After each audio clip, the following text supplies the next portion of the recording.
As you can probably guess, working in a restaurant forces you to work faster.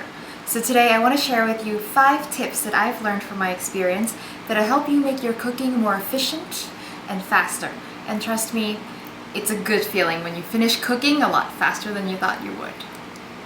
So tip number 1, sharp knife. Invest in a sharpening stone. Your knife doesn't have to be expensive, but it's important that it's sharp. You'll be amazed how much faster your cooking goes when your knife just slides through.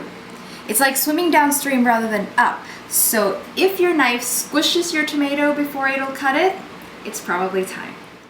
Tip number 2, a bench scraper. A nifty little tool that doesn't cost very much, but saves you a lot of time when you gotta move something from here to there.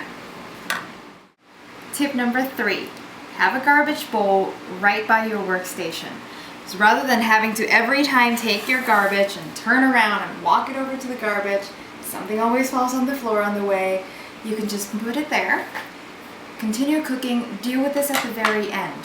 Remember, the less movement changes you make while you're cooking, the more time it saves you.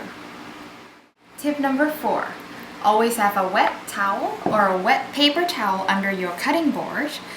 Beyond the fact that it's safer when your board's not moving while you're cutting, it also saves a lot of time when you're not constantly chasing your board around the counter when you're cutting. Remember, a stable surface makes for fast and efficient cutting, and then when you're done, you can always use this to clean your counter. And finally, tip number 5, plan your cooking. It's a little step that'll save you a lot of time.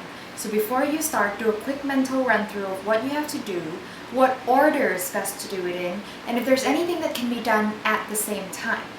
Remember too that you don't always need to have everything cut up and ready to go before you can start cooking.